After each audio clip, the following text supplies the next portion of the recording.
ബിസ്മില്ലാഹിർ റഹ്മാനിർ റഹീം. റമദാൻ വീണ്ടും എത്തുന്നു.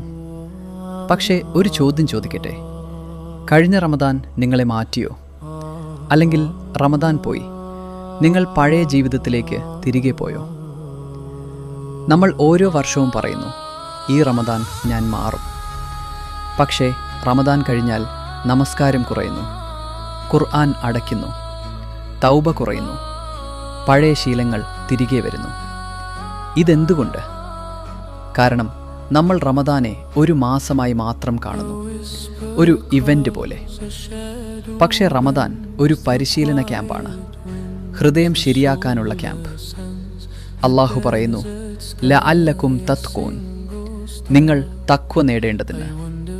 റമദാൻ വിശപ്പിന് വേണ്ടിയല്ല, റമദാൻ തഖ്വയ്ക്ക് വേണ്ടിയാണ്. തഖ്വ എന്നത് എന്താണ്? അള്ളാഹു കാണുന്നു എന്ന ബോധം.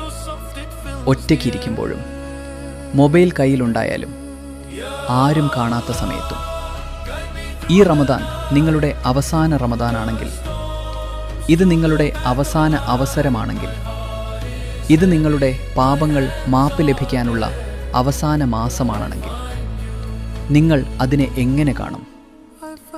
ഈ റമദാൻ 4 തീരുമാനങ്ങൾ എടുക്കൂ. 1. 5 സമയം നമസ്കാരം വിട്ടുപോകില്ല. 2. ദിവസവും ഖുർആൻ വായിക്കും. 3. ഓരോ ദിവസവും ഒരു സത്യമായ ദുആ. 4. ഒരു പാപം പൂർണ്ണമായി ഉപേക്ഷിക്കും. ചെറിയ മാറ്റങ്ങൾ, വലിയ ഫലങ്ങൾ. യാ അല്ലാഹ്, ഈ റമദാൻ ഞങ്ങളുടെ ജീവിതം മാറ്റുന്ന റമദാനാക്കണമേ. ഞങ്ങളുടെ ഹൃദയം ശുദ്ധമാക്കണമേ. ഞങ്ങളെ തഖ്വ ഉള്ളവരാക്കി മാറ്റണമേ.